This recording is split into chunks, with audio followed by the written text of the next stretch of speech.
Friends, आज की video में हम 2 अक्टूबर 2021 के करंट अफेयर के जो भी इंपॉर्टेंट क्वेश्चन है उनके बारे में डिस्कस करेंगे। तो चलिए आज की वीडियो स्टार्ट करते हैं। आज का हमारा फर्स्ट क्वेश्चन है, 2 अक्टूबर को विश्व भर में कौन सा दिवस मनाया जाता है। हाँ दोस्तों, आज 2 अक्टूबर है, तो आज के दिन विश्व भर में कौन सा दिवस मनाया जाता है। तो दोस्तों इसके हमारे ऑप्शन है यहाँ पे अंतर्राष्ट्रीय अनुवाद दिवस, अंतर्राष्ट्रीय स्वाद दिवस, अंतर्राष्ट्रीय अहिंसा दिवस या अंतर्राष्ट्रीय वृद्धजन दिवस। तो दोस्तों इस क्वेश्चन का यहाँ पे आंसर है सी, अंतर्राष्ट्रीय अहिंसा दिवस। हाँ जी, अंतर्राष्ट्रीय अहिंसा दिवस हर साल 2 अक्टूबर को सेलिब्रेट किया जाता है। कब? 2 अक्टूबर को। 2 अक्टूबर को जो हम 2 अक्टूबर की तिथि राष्ट्रपिता महात्मा गांधी की जन्म की तिथि। हाँ जी, आज महात्मा गांधी जयंती भी है 2 अक्टूबर को। महात्मा गांधी ने भारत के स्वतंत्रता आंदोलन का नेतृत्व किया था। जो भारत को आज़ादी दिलाने का जो आंदोलन चला था उसका नेतृत्व किसने किया था? महात्मा गांधी जी ने किया। और अहिंसा के दर्शन का प्रसार किया। और उन्होंने क्या किया? अहिंसा के दर्शन का प्रचार किया। ये माना जाता है कि अहिंसा के दर्शन का विकास महात्मा गांधी ने प्रसिद्ध रूसी लेखक लेव ताल्स्तिये के साथ मिलकर किया था। किसके साथ किया था? रूसी लेखक थे, रूसी लेखक थे, उनका नाम है लेव ताल्स्तोय। इनके साथ इन्होंने साथ मिलकर किया था। क्या किया था इन दोनों ने मिलकर? अहिंसा के दर्शन का विकास किया था दोनों ने, महात्मा गांधी ने और जो रूसी लेखक थे लेव ताल्स्तिन के साथ मिलकर। संयुक्त राष्ट्र महासभा ने 15 जून 2007 को एक प्रस्ताव पारित किया। किसने? यूएन ने एक 15 जून 2007, कब? 15 जून 2007 को एक प्रस्ताव पारित किया।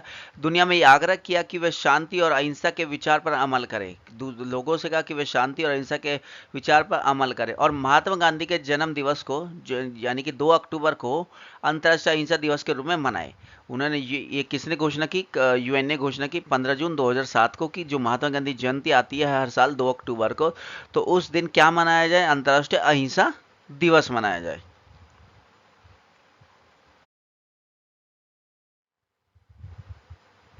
आज का हमारा दूसरा क्वेश्चन है, निम्न में से किस देश ने पूर्वी तट से हारसोंग 8 नामक नई विकसित हाइपरसोनिक मिसाइल का सफल परीक्षण किया है? तो दोस्तों इस क्वेश्चन के यहाँ पे ऑप्शन है वियतनाम, उत्तर कोरिया, चीन या अफ्रीका। एक बार क्वेश्चन में तो आपका दोबारा से बता देता हूँ। निम्न में से किस देश ने पूर्वी तट से हारसोंग 8 नामक, क्या नाम है? हारसोंग 8 नामक एक नई विकसित हाइपरसोनिक मिसाइल का सफल परीक्षण किया है? तो दोस्तों इसके ऑप्शन है यहाँ पे वियतनाम, उत्तर कोरिया, चीन या अफ्रीका। दोस्तों इस क्वेश्चन का यहाँ पे आंसर है बी, उत्तर कोरिया। हाँ जी, उत्तर कोरिया ने हाल ही में पूर्वी तट से हारसोंग 8 नामक एक नई हाइपरसोनिक मिसाइल का सफल परीक्षण किया है। हारसोंग 8 मिसाइल प्रशिक्षण उत्तर कोरिया की 5 वर्षीय सैन्य विकास योजना। हाँ जी, उत्तर कोरिया में 5 वर्षीय सैन्य योजना चल रही है, जिसमें पांच सबसे महत्वपूर्ण नए हथियार प्रणाली में से एक था। जिसमें से सबसे महत्वपूर्ण जो हथियार थे उनके 5 साल की जो इनकी योजना चल रही है सैन्य प्रणाली, उनमें से एक महत्वपूर्ण हथियार ये भी था, हारसोंग 8। अब उत्तर कोरिया, यहाँ से उत्तर कोरिया के बारे में हमारा जो भी क्वेश्चन है वो देख लेते हैं। क्या क्या हमारे क्वेश्चन यहाँ से उत्तर कोरिया से बन सकते हैं। एक तो उत्तर कोरिया की जो कैपिटल है वो है हमारी पियंगयांग, पियंगयांग। यहाँ के सुप्रीम लीडर यानी कि यहाँ के जो भी प्रधानमंत्री या लीडर जो भी है, यहाँ पे है लीडर, सुप्रीम लीडर कौन है? किम जोंग अन। सबको पता होगा किम जोंग अन कैसे तानाशाही नेता है। यहाँ की जो करेंसी चलती है उत्तर कोरिया में, करेंसी चलती है जो नॉर्थ कोरियन वन। यहाँ की जो भाषा है वो कोरियन भाषा है। क्षेत्रफल की दृष्टि से देखा जाए तो उत्तर कोरिया 98वां विश्व का 98वां देश है। क्षेत्रफल की दृष्टि से देखा जाए तो 98वां सबसे बड़ा देश है उत्तर कोरिया, अगर क्षेत्रफल की दृष्टि से देखा जाए। चलिए नेक्स्ट क्वेश्चन की तरफ से। आज का हमारा तीसरा क्वेश्चन है, पूर्व विदेश मंत्री फुमियो किशिदा किस देश के नए प्रधानमंत्री चुने गए? जो पूर्व विदेश मंत्री फुमियो किशिदा किस देश के नए प्रधानमंत्री चुने गए हैं? तो दोस्तों इस क्वेश्चन के यहाँ पे ऑप्शन है हमारे ऑस्ट्रेलिया, जापान, चीन या ब्रिटेन। तो दोस्तों इस क्वेश्चन का पे आंसर है बी, जापान। हाँ जी, जापान के जो पूर्व विदेश मंत्री फुमियो किशिदा देश के नए प्रधानमंत्री चुने गए हैं। वे निवर्तमान नेता ए प्रधानमंत्री योशिहिदे सुगा का स्थान लेंगे। इससे पहले कौन यहाँ पे प्रधानमंत्री था जापान में? योशिहिदे सुगा का स्थान अब किसको मिल जाएगा? फुमियो किशिदा को ये स्थान मिल जाएगा। पिछले साल सितंबर में पद संभालने के महज एक साल बाद ही प्रधानमंत्री योशिहिदे सुगा पद छोड़ रहे हैं। पिछले एक साल पहले यानी कि सितंबर में ही पिछले साल योशिहिदे सुगा ने प्रधानमंत्री का पद संभाला था, लेकिन एक साल बाद वो अपने पद को छोड़ रहे हैं। अब पद को छोड़ने के बाद किसको सौंपा जा रहा है? फुमियो किशिदा को। अब जापान है, तो जापान से रिलेटेड जो भी क्वेश्चन आपके इंपॉर्टेंट हो सकते हैं वो हम यहाँ पे डिस्कस कर ले। जापान, सबसे पहले तो यहाँ की कैपिटल तो सबको पता होगी, टोक्यो। अब ये ओलंपिक के चले थे हमारे यहाँ पे। यहाँ की जो राजभाषा है वो है जापानी। प्रधानमंत्री का नाम आपको पता ही चला गया फुमियो किशिदा है, जो अभी नए नए लेटेस्ट में ही बने। और क्षेत्रफल की दृष्टि से देखा जाए तो विश्व का ये 61वां सबसे बड़ा देश है। कौन सा?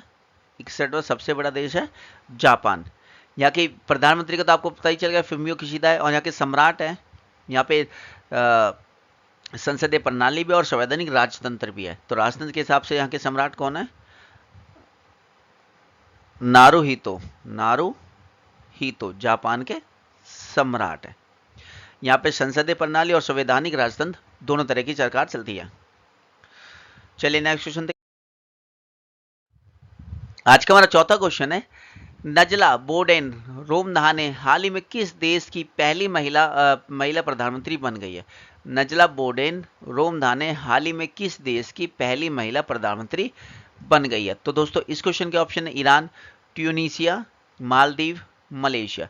तो दोस्तों इस क्वेश्चन का आंसर है बी, ट्यूनीशिया। हाँ जी, नजला बोडेन रोमदाह ने हाल ही में ट्यूनीशिया की पहली महिला प्रधानमंत्री बनी है। वे वर्तमान में नेशनल स्कूल ऑफ इंजीनियरिंग में भूविज्ञान की प्रोफेसर है। वर्तमान में क्या? नेशनल स्कूल ऑफ इंजीनियर्स में भूविज्ञान की प्रोफेसर है। उनका जन्म 1958 में, इनका जन्म कब हुआ था? 1958 में ट्यूनीशिया के केंद्रीय कैरो प्रांत में हुआ था। कहाँ पे हुआ था? कैरो प्रांत में। कहाँ पे हुआ था? कैरो प्रांत में इनका जन्म हुआ था। अब ट्यूनीशिया के बारे में जो भी आपके इंपॉर्टेंट क्वेश्चन बन सके तो उनको हम यहाँ पे देख लेते हैं। राजधानी है जो यहाँ की, राजधानी जो है यहाँ की ट्यूनिस। ट्यूनिस की जो राजधानी वो क्या है? ट्यूनिस। करेंसी चलते हैं ट्यू दिनार, जो यहाँ की करेंसी है वो चलती है ट्यू दिनार। क्षेत्रफल की दृष्टि से देखा जाए तो एक चुप अगर क्षेत्रफल की दृष्टि से देखा जाता है ट्यूनीशिया विश्व का 133वां सबसे बड़ा देश है। कौन सा? 133वां देश विश्व के, अगर क्षेत्रफल की दृष्टि से देखा जाए तो ट्यूनीशिया विश्व का 133वां सबसे बड़ा देश है। चलिए नेक्स्ट। अमेजॉन कंपनी ने किस देश में वैश्विक कंप्यूटर विज्ञान शिक्षा कार्यक्रम Amazon future engineer programme launch किया है? Amazon future engineer programme launch किया है। तो दोस्तों इसके ऑप्शन है अमेरिका, भारत, नेपाल, फ्रांस। तो दोस्तों इस क्वेश्चन का आंसर है बी, भारत। हाँ जी, अमेजॉन इंडिया ने हाल ही में भारत में वैश्विक कंप्यूटर शिक्षा कार्यक्रम अमेजॉन फ्यूचर इंजीनियरिंग प्रोग्राम, क्या नाम है? Amazon future engineering programme launch किया है। इस प्रोग्राम का लक्ष्य पहले वर्ष के दौरान देश के 7 राज्यों में 900 सरकारी स्कूल और सहायता प्राप्त स्कूल 900 सरकारी और सहायता प्राप्त स्कूलों के लगभग 1 लाख छात्रों को सीखने का अवसर मिलेगा। कितने? 1 लाख छात्रों को 7 राज्यों के 900 सरकारी और सहायता प्राप्त स्कूल, सरकारी और सहायता प्राप्त स्कूल कितने बच्चों को? यहाँ के 1 लाख बच्चों को, कम से कम 1 लाख बच्चों को यहाँ के सीखने का मौका मिलेगा अमेजॉन फ्यूचर इंजीनियर प्रोग्राम के तहत। तो दोस्तों ये अमेजॉन है। अमेजॉन के बारे में हम थोड़ा सा यहाँ पे जान लेते हैं। सबसे पहले अमेजॉन के जो संस्थापक है, वो फाउंडर है, उनका नाम है जेफ बेजोस। ये तो आप सभी जानते होंगे, विश्व के जो सबसे अमीर आदमी हो उसमें इनकी गिनती आती है। और एक और चीज़ अमेजोन के बारे में हम जान लेते हैं, उसका मुख्यालय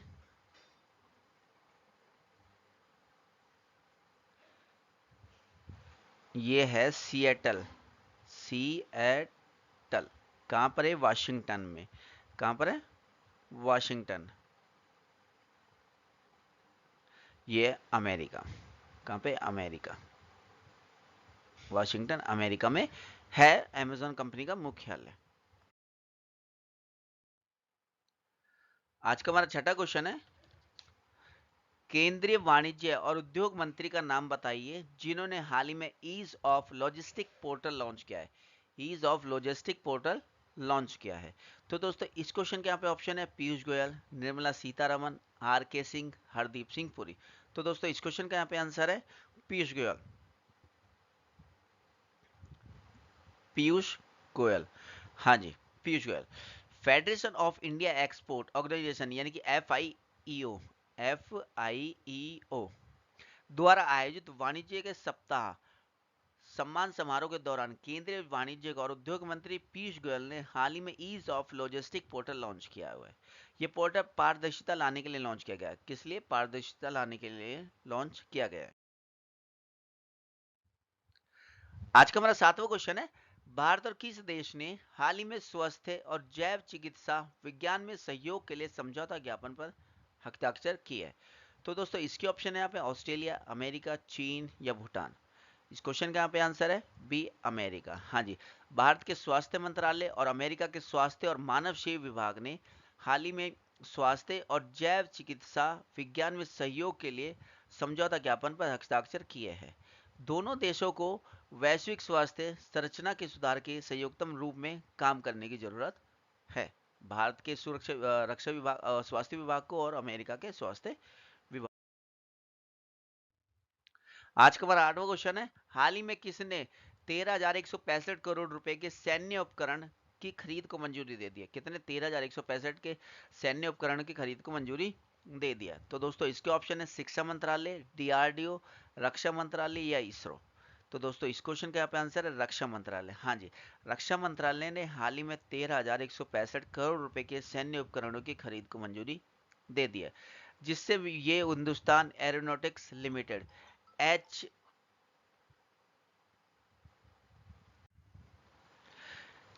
जिसमें Hindustan aeronautics limited H A L Hindustan aeronautics limited से आधुनिक हल्के हेलीकॉप्टर खरीदने की लागत 3850 है। हेलीकॉप्टर की लागत कितनी? 3850 रुपए।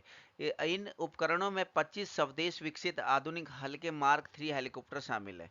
कितने मार्क 3 हेलीकॉप्टर शामिल है? कितने? 25 मार्क 3 हल्के हेलीकॉप्टर शामिल है।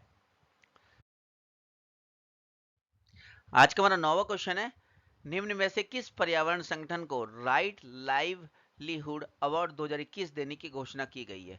तो दोस्तों इसके ऑप्शन है पुणे बेस्ट पर्यावरण संगठन, दिल्ली बेस्ट पर्यावरण संगठन, मुंबई बेस्ट पर्यावरण संगठन और डी कोलकाता बेस्ट पर्यावरण संगठन। तो दोस्तों इस क्वेश्चन का यहाँ पे ऑप्शन है, आंसर है बी, दिल्ली बेस्ट पर्यावरण संगठन। हाँ जी, दिल्ली बेस्ट पर्यावरण संगठन को राइट लाइवलीहुड अवार्ड 2021 देने की घोषणा की गई। इस अवार्ड को स्वीडन के वैकल्पिक नोबेल पुरस्कार के नाम से जाना जाता है। किसके? स्वीडन के नोबेल पुरस्कार, स्वीडन के नोबेल प्राइज के नाम से भी इसे जाना जाता है। इस जो अवार्ड है लाइवलीहुड अवार्ड है, जो उसको किसके नाम से? स्वीडन के नोबेल प्राइज के नाम से भी जाना जाता है। इस अवार्ड की स्थापना ओले वन, इस जो स्थापना की थी इस अवार्ड की, वो की थी ओले वन ऊ एक्सकुल। ओले वन ऊ एक्सकुल ने इसकी स्थापना की थी, जो कि राइट लाइवलीहुड के कार्यकारी निदेशक थे। जो किसके थे? राइट लाइवलीहुड के कार्यकारी निदेशक थे। आज का हमारा 10वां क्वेश्चन है, हाल ही में सरकार ने Delhi metro rail corporation DMRC के प्रबंध निर्देशक डॉक्टर मंगू सिंह का कार्यालय कब तक के लिए बढ़ा दिया गया है? तो दोस्तों इसके ऑप्शन है 30 जनवरी, 15 अगस्त, 31 मार्च 2022, 21 दिसंबर 2022। तो दोस्तों इस क्वेश्चन का यहाँ पे आंसर है 31 मार्च 2022। हाँ जी, दिल्ली मेट्रो रेल निगम यानी डीएमआरसी के जो प्रबंधक निदेशक है मंगू सिंह, जो कार्यालय उसको 6 महीने और बढ़ा दिया गया है।